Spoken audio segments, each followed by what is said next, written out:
A touching story. A picture on Facebook and the help of a complete stranger was all it took for an East Texas mother to find her biological son 22 years after she gave him up for adoption.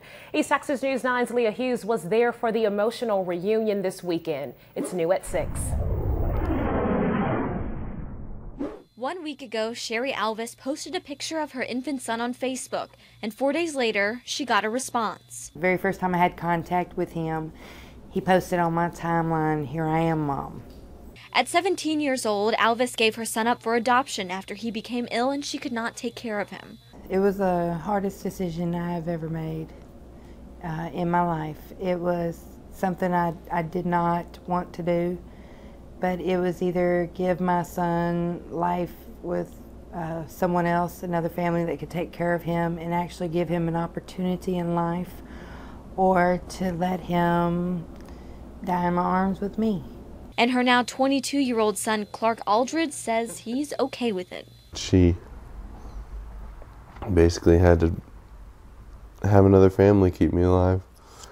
And I'm proud of her for that. I feel like everybody has to make hard choices in their life at one point, and some are harder than others. Aldridge drove up to Lufkin this past Saturday to meet his birth mother for the first time. 22 years later, you meet your mom. It's like the most amazing thing in the world, really. But Alvis says none of this would have been possible without the help of a perfect stranger named Cherie Riley. She has been the best blessing out of a stranger in my entire life.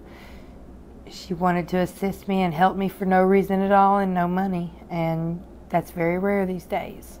I just feel like we have a need in all of us as parents to know that our kids are okay. And I was really, really happy to do that for Cherie and for Clark. Alvis says she doesn't want to take anything away from Clark's parents and hopes they will be in each other's lives from here on out. I think that they must be very wonderful people to be able to do that for me 22 years ago, and I can't thank God enough for them. I love her and I don't even know her. And to think it's a love that's now reconnected after a simple Facebook post. Leah Hughes, KTRE East Texas News 9. What a great story. Well, Clark lives in Houston with his parents and his adopted sister. He says he plans to come back to Lufkin to visit and to get to know his birth mother as much as possible. And we've posted more about Cherie and Clark's story on KTRE.com.